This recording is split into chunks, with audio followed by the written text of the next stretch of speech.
po sa inyong lahat. Sino ang mga wala pang asawa? Wow, ang galing naman. So praise the Lord, you are here. At dalangin ko po na marami tayong matututunan ngayong hapon na ito. I will just start off sa Genesis 2, in verse 24.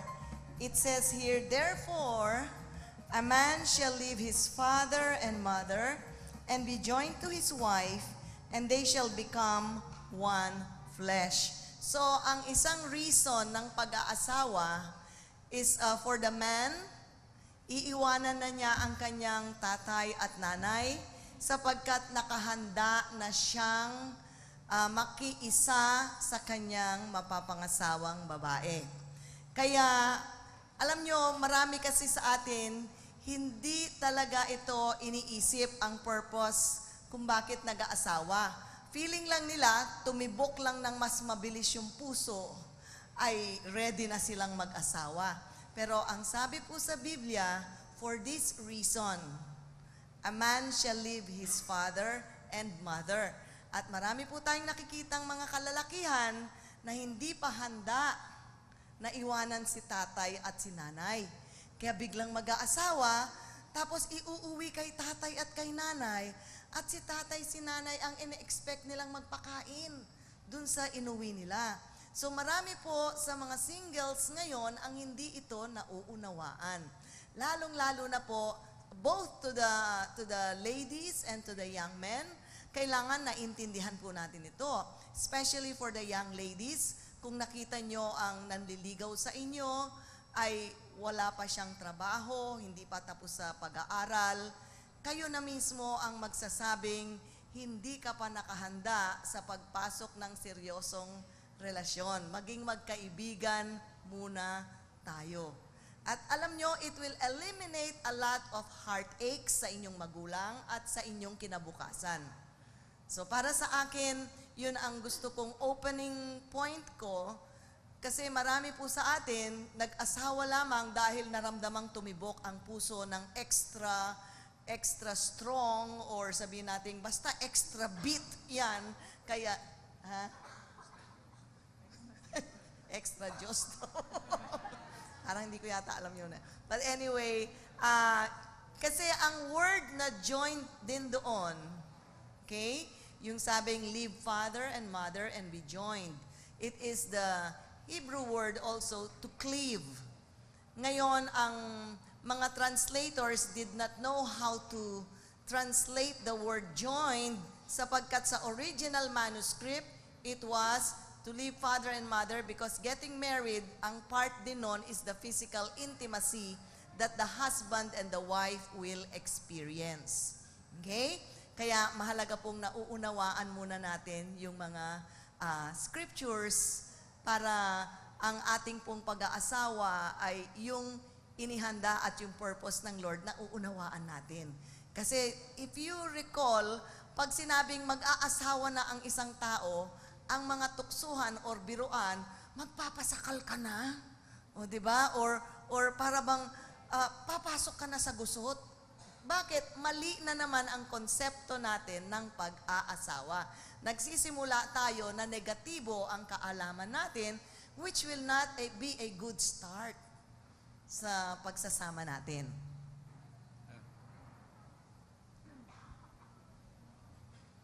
Praise the Lord. Talaga pong sinadya na dalawang microphone natin. Kasi kung isa lang, bihira akong mahahawakan ng microphone.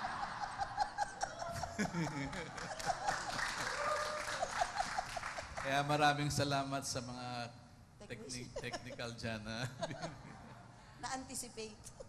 Well, alam niyo po, wala naman pong set formula sa pag-aasawa. Kasi personally kami dalawa, when we got married young. We were both 21. So wala talagang plano na, ako I had my personal reasons, ewan ko sa kanya. But my reason was for myself only. Parang to get away probably from some things na hindi ko nagugustuhan sa bahay, and inaakala ko na ang pag-aasawa, it was just an escape or what. Pero yun ang thinking ko. Pero ano kasi, ang sa Lord, He has other plans for us. So yung first 9 years of our marriage, talagang magulo, from 21 to 30, magulo siya, halos maghihiwalay talaga kami. But God has plans for us sa married life namin. And then after that, from 30 years old hanggang sa ngayon, I would not say that we have arrived. Meron pa rin mga kami dinidiscover sa isa't isa. Meron pa rin revelation even at the age of 65. Siguro maaaring ang ilan sa inyo, isip 65, nandun na sa kanya sabi niya ganon, nasa tamang edad. Ako, ang term ko doon, nasa sapat na edad. Hindi yung matanda or bata, nasa sapat na edad. Ibig sabihin, parang doon akma kami sa age namin ngayon. And habang meron pang mga revelation and so on and so forth, so natututo pa rin kami. But ang masasabi ko lang po, kasi karamihan ay kukonti lang po ang may asawa, right? Sino lang po ang mga married, mga couples dito? Marami. Marami rin pala. Marami. Marami rin ang single. Tapos marami rin ang single. So it's kind of a mix, no? So ang masasabi ko lang po, lalo-lalo na sa mga couples, isipin nyo pa rin na kung ano man ang years of pagsasama nyo ngayon, still mag-envision kayo of something that you would achieve or desire sa inyong pagsasama. Kasi kami ni Pastor Rositas, meron pa rin even at our age. Meron pa rin kasi kaming gustong ma-achieve, lalo-lalo na patungkol po sa ministering to couples, yung mga sa ministry in itself. So parang we still long for the things na gagawin ng Panginoon on our behalf. And sabi ko rin po, ang revelation na yan, it's because of us being together. Nagsishare nga kami nila Pastor Mian. Sila halos hindi rin sila naghihiwalay ni Pastor Mike when Pastor Mike was still alive. Halos parati sila magkasama. Same thing with us. So we could identify with what she was sharing with us. Kaya parang yung relationship, it grows stronger and stronger. And at the same time, yung sinasabi nating revelation of each other is that it's something personal eh. Kasi ang revelation, hindi mo talaga, even with the Word of God, kung hindi mo gagawing personal yan, parang it's just something that you hear. Pero once it has been revealed to you and you take it personally, nagkakaroon po ng ibang kaalaman sa atin at experience. Ang masasabi ko lang po sa mga fathers, first of all, is I guess I would address also the wives. Isipin nyo, bago po dumating ang inyong mga anak, kayo munang dalawa. So even though meron na kayong mga anak, huwag nyong papabayaan na yung inyong relationship ay nakatuon lamang, ang inyong paningin, ang inyong pag-aaruga ay para sa anak lamang. First of all, ang father, before you became a father, you were a husband. Tapos sa mga asawa namang babae, before you became a mother, you were a wife. So yun ang pag-igihin ninyo. And then the rest will just flow naturally sa mga anak. Okay, ang isa pang gusto kong talakayin is in Hebrews 13 verse 4, where it says, marriage is honorable among all. So whenever we look at marriage, ito po pag sinabing honorable, ito ay sacred sa paningin ng Panginoon. So ang sabi, Hebrews 13:4, marriage is honorable among all, and the bed undefiled, but fornication and adulterers God will judge. So ang pag-aasawa is something that is sacred to God, because God was the one who instituted marriage. Now, it's very interesting, ang sabi dito, and the bed undefiled. Yung bed dito is the Greek word koite, which means the physical sexual intercourse between a husband and wife. So, alam nyo, hindi tao ang nag-imbento nito. ang physical intimacy is a gift that God gave between a husband and a wife. Kaya ang sabi, the bed is undefiled. So, ang physical intimacy yan in the sight of God is sacred and holy. Pero ang kadugtong nun, fornicators and adulterers, God will judge. Now, ibig sabihin, ang physical intimate act that was given by God as a gift to a husband and wife ay strictly for those that are married. Kung unmarried pa kayo, mga magnobyo dito, mag-sweetheart, if you indulge into that, that is called fornication. At kung sa mga mag-asawa naman, kung may extracurricular activity kayo, aside sa wife ninyo, that is called adultery. Now, hindi lang sa lalaki yan, pati sa babae, kung nag-extra activity kayo outside ng inyong partner, yung inyong spouse, that is called adultery. So, it says in the Bible that fornicators and adulterers, God will judge. Kaya ayaw na ayaw ng Panginoon mailabas yung physical sexual act that was given as a gift to a husband and wife. Ayaw na ayaw niyang ilabas outside of marriage. Pag inilabas yan outside of marriage, in the sight of God, it is perversion. Because that is not the purpose. Kung tingnan po natin ngayon sa mga kabataan, kasi nga, because of all the movies, the teleseries, the TV, and all media,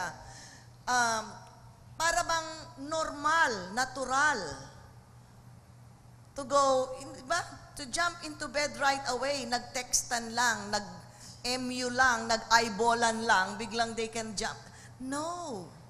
Sa mga kababaihan, I'll address po muna mga married, no? Yung mga singles. Sa mga kababaihan, alam nyo ba that marriage is a covenant? Ang ibig sabihin ng covenant, a cut where blood flows. So higit pa yan sa kontrata. Ang kontrata ay agreement lang na magpipirmahan ang partners. Pero ang pag-aasawa, it's a covenant. Kaya ang Diyos, nilalang niya ang kababaihan na may hymen. Alam nyo, in the ancient Hebrew word, ang covenant, isa sa meaning nun is hymen. Isipin nyo yun?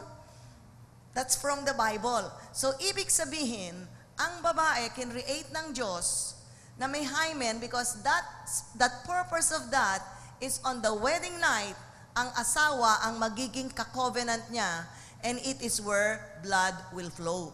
Sa mga Hudyo, ang kasalan nila, after lahat ng seremonya, may tent silang nakaset up sa likuran. At sa tent na yon may white sheets and they will consummate the marriage there.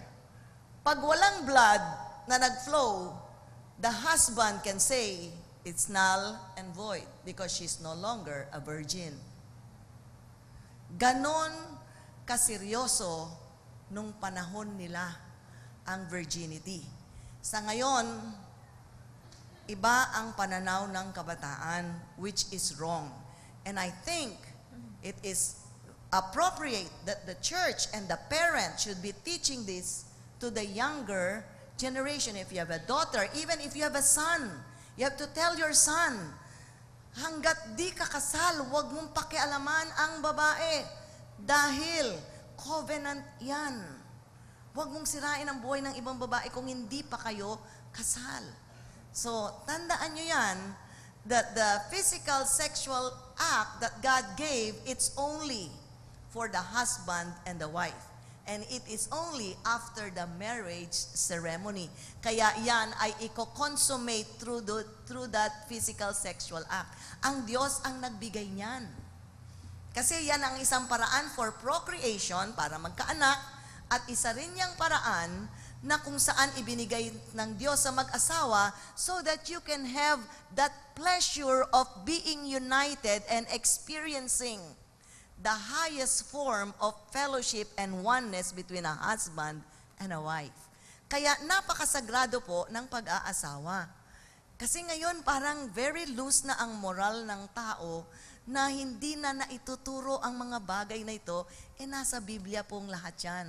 That's why the first verse I read, yung sa Genesis 2, na ang sabi, for this purpose, a man will leave his father and mother and be joined. Ibig sabihin, nakahanda na siya na hindi na siya, now, you will still love and honor your parents, but you will make your own decision as lalo na sa lalaki. Kaya ang sabi dito, a man shall leave his father and mother. Ilan sa mga kalalakihang nag-aasawa, ititira pa sa bahay ni tatay. Hello. Hindi po pwedeng dalawa ang reyna sa isang bahay. Diba? Mahirap. Kaya kung di pa kayo handa, kaya for this reason Kaya alam nyo, maganda itong mga ganito nating mga pagtitipon because it is where we learn God's ways versus the world's way. Hindi po tayo pwedeng sumunod sa takbo ng mundo because it will lead to destruction. Ang pamamaraan ng Diyos will always lead to life and an abundant life. Amen? So, yung word na joined, leave father and mother, and cleave or be joined, it's again the word proskolyao. Ibig sabihin po nun, pros, alam nyo yung pro. Ano yung pro? With. Kolyao means face to face. So, ibig sabihin na yung physical sexual intimacy, kinreate ng Lord, binigay yan sa tao, na ang tao ay gagawin yan face to face. Hayop lang ang hindi face to face. Nakatawa kayo. Because, see, ang iba sa inyo ngayon lang na-discover yan. That's why God created a husband and a wife to have that physical, intimate act face to face. Ang mga hayop, paano ba? Alam nyo na, no? So, walang mali siya po dito because we're in a sun date. Gusto ko lang i-shock kayo ng konti. Kasi minsan, ang tao kailangan ma-shock para matanggap nila ang katotohanan ng salita ng Diyos. I think from here, we can take questions. Pinapatanong lang po. Para lusot. Ano lang po, paano po mapapanatili yung sinasabi na physical intimacy sa isang tao, tulad yung asawa niyo po, na sa ngayon po okay yan, tulad namin po, bata pa. Pero pagdating ng edad na, tulad sa aming mga lalaki, medyo ano po yon, kailangan namin nung magdadrive ng physical intimacy sa isang tao. Ayun po. Bakit ka nag-worry sa nagkakaedad na? Bata pa kayo. Kala mo lang wala, di ba, na pastora? Oo, you will be shocked. Yes! Praise the Lord. Siguro, sabihin ko lang, no? Kasi iba ang biological makeup ng babae at lalaki, di ba? Ang mga lalaki, visual Di ba? Sabihin ko lang po, kasi visual, pagka may makitang legs, o kaya sa mag-asawa, mahawakan lang yung kamay, iba nang nasa isip Di ba? Dire-diretso na yun I hope the singles does mind. Pero sa babae, yung holding hands lang yun. Right? Di ba? Iba ang makeup kasi. Sabi nga natin, ang mga lalaki, headliners. Ang mga kababaihan, editorial. Di ba? So, pero, dapat, both partners, maintindihan nila ang biological need. Kasi sa mag-asawa, ang babae, hindi niya sarili yung katawan niya. Mas kaya lalaki. Kahit din, tingnan ko doon, inuunahan ako Pareho sila, no? They both need each other and pareho sila na hindi nila pwedeng ipagkait ang katawan ng bawat isa. Right? Kaya lang, siguro mas may urge ang lalaki, I don't know ngayon, dahil kasi iba na ang kababaihan din Di ba? But yung panahonan ko, parang antik na ako. Parang medyo, ang lalaki, iba ang takbo kasi ng isip Kaya we have to understand each other. At saka para yung question niya, yung relationship na tumagal, I guess, other than understanding each other, kailangan you have to work it out. Meron din kayong pagkakaintindihan. Iintindihan mo yung partner mo and vice versa. Parang ganun lang. Pastor, qualify ko lang yun. When you say physical intimacy, sex, you're talking about sex. Oh, Yes. sex talaga. Hindi, kasi ang babae, hindi siya kaagad sex ang hinahanap. Affection muna. Yan, totoo Affection. Kaya, pag alis mo sa umaga, halikan mo na siya, sabi mo, I love you. Kalagitnaan ng araw, i-text mo na siya, honey, antayin mo ko mamaya. Piniprepara mo siya. Hindi binibigla ang babae. So, pagdating mo, pag-uwi mo, handa na siya because you have affectionately expressed your love to her. So, affection ang hanap ng babae. Na minsan, napagkakamalan ng lalaki, sex ka agad. Diba? Kasi sa lalaki, ganon kaagad. Kasi magkaiba talaga ang make-up ng babae at saka ng lalaki. And always remember, kasi ang joined together, ibig sabihin nun, ang pinakamadaling i-join ang physical bodies. Kasi pag nagtama ang mga balat, may chemistry na yan. That's how God wired us. Alam nyo ba, ang Diyos ang gumawa sa atin, pati yung mga things na yan, because God gave it as a gift to husband and wife. Ngayon, pag pinakamadaling mag-connect ang mga katawan, maging one. Pero ang soul, yan yung emotions natin, that we express our love and feelings for one another. Yung spirit natin that is one in Christ ay nagjo-join din together. That's why it is difficult if your partner is not a Christian. Ang spirit nyo cannot join together.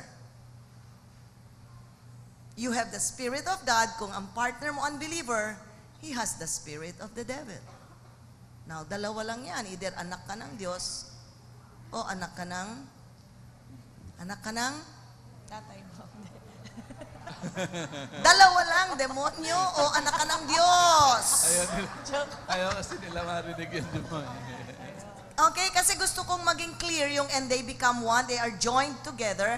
So it's not only the joining of the bodies, that's the easiest to join. Kasi nga sabi ko, may electricity na between the husband and the wife. May electricity between a male and a female. Okay? Pinaka-easiest yan. Kaya para sa mga singles, wag na wag kayong i-join ang katawan nyo nang wala pa yung marriage. Kayo ang lugi. At mga lalaki din. You know why? Because when you're joined together, pagkatapos nun, you become a part of each other. Kaya nagkaka-soul ties na kayo dyan. Siguro ang gagawin din ng mga, lalo ng mga singles, you avoid na kayong dalawa lang going out on dates. Kasi mas safe kayo pagka sa grupo. Pero pagka solo-solo na, meron tayong tinatawag na kasi na law of diminishing return. Right? Yes. But may mga reaction dyan sa ganyan. Kasi ang mga, di ba? Holding hands muna. Una, holding hands lang muna. Hands muna. Kinilig na, holding hands. So, di ba? Physical, anyway, we're on the subject of sex, no? After that, lalo na ang lalaki, hindi makukontento yan sa holding hands. Kasi, After wala a while, nag-diminish may na. akbay-akbay na yan. Okay? Tapos noon, kung saan-saan napupunta yung kamay, mga ganon. Law of diminishing return So, nag-escalate siya into the act itself. Hindi pa kayo ready Yes. So, sabi nga ganon, to avoid all appearances of evil, sabi ng scriptures Kaya i-avoid nyo na yung ganon. Alam nyo naman, more or less, common sense lang yan Alam nyo naman kung saan pupunta yan Right? Yes. So, i-avoid na. Sa umpisa pa lang, i-avoid na natin. Yun lang. Sa dating, get to know the person, not the body. Kasi pag sinimulan yung getting to know the body, hindi nyo na makikilala ang person. Puro ganun na ang aatupagin nyo. Believe me. Okay? So, ang dating is for the purpose of getting to know the person. Not getting to know the body. Sa mag-asawa na yon. At sabi ng iba, di ba mas maganda kung experience na? No, because God put that instinct in us. Na pag nag-asawa kayo, kahit walang nagturo sa inyo, you will know what to do. At saka ang ultimate goal ninyo is that you live forever together, right? Ang ganda na, live forever together. Parang forever. Forevermore. Ganun ba yan? Ngayon, kasi yun ang yun ang talagang goal natin na hindi tayo maghihiwalay.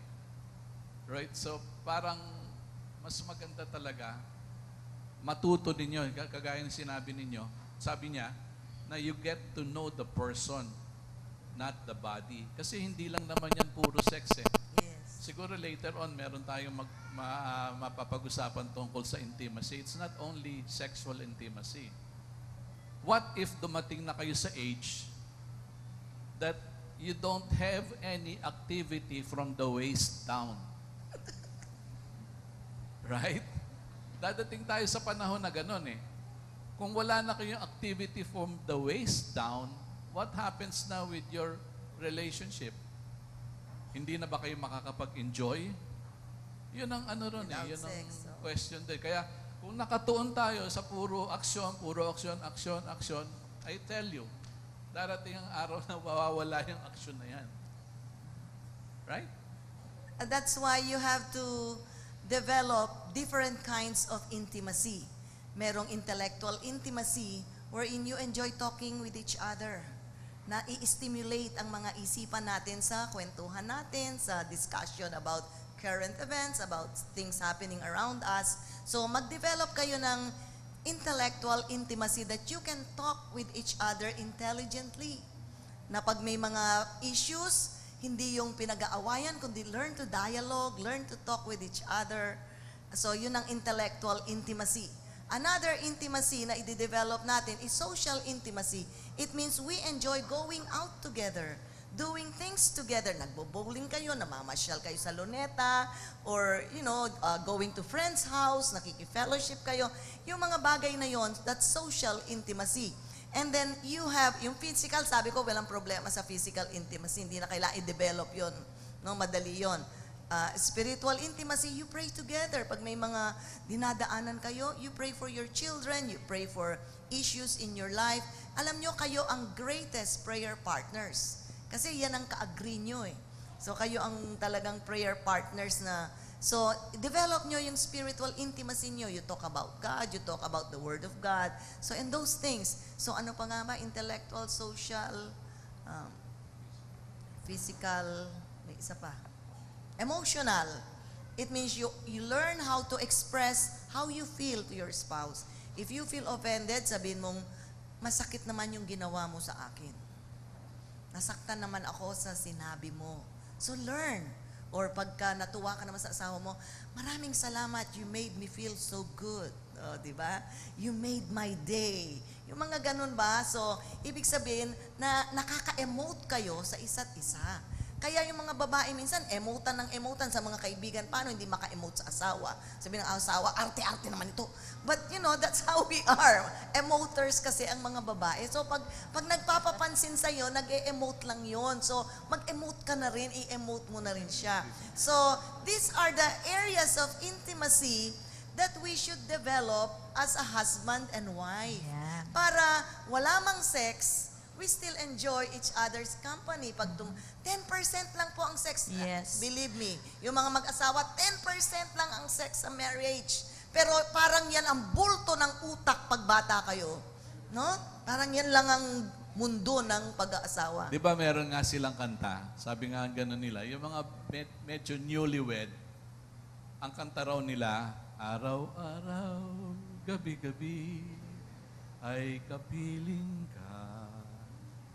Tapos medyo tumatagal na yung kanilang pagsasama, napupunta na sa, ano ba? Hindi, may isa pa eh. I forget the second eh. Pero yung third parang, paminsan-minsan. Tapos nung pagka matagal na silang maala-ala mo kaya. Kaya alam niyo po, kung minsan ang mga mag-asawa, kung bakit ang tawag nila sweet o kaya darling, kasi nakalimutan na yung pangalan. Pag matanda na yun, pag senior citizen. Praise. So, we'll go Ayun. back to questions. May Ayan. questions pa kayo? So marami pang ibang intimacies aside from sex, no? Yes. Oo. Kaya yung minsan-minsan lang mag-sex, ibig sabihin may na-develop na kayong iba. Nasa emotional intimacy na kayo. Di ba, no, Pastora? Ito yung mga may asawa eh. Ayan. Okay, sino pa may question? Questions. Ayun. Ano lang po yung question, dun sa Genesis, no? Yung the man and wife shall leave his mother and father. The man shall leave his father Okay. and mother. So yung sa amin po ng asawa ko, yung nakaano po kami sa mother-in-law ko, actually sa bahay niya. Pero yung mother-in-law ko po ay napakatahimik, hindi ko nakitang nagbungang. Pero in return naman, ginagawa ko naman bilang hindi rin maging sakit ng ulo.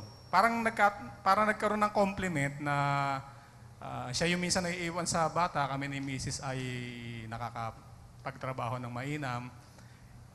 Hindi po siya yung conflicting doon sa binanggit nyo. Na kung gano'n ang sitwasyon, na iiwan pa rin po ba o ibang story na po yun? Iniwan mo naman ang tatay at nanay mo eh. Sumama ka sa biyenan mo. So, scriptural pa rin yun. Walang problema. Pasok ka pa, Basta bro. wala kayong Pasok pasok. ka pa. Pasok ka pa. Ayan. Check. Pasado ka. Thank you for watching the video. We hope you have learned principles from the Word of God that will change your life forever. Our messages are available in DVD and audio formats.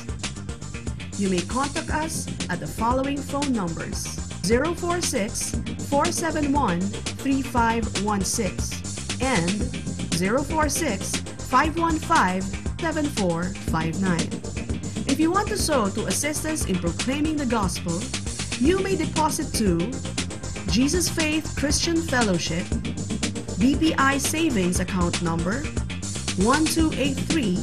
1283-139235, Dueno Branch, Imus, Cavite. Or you may visit us at our church,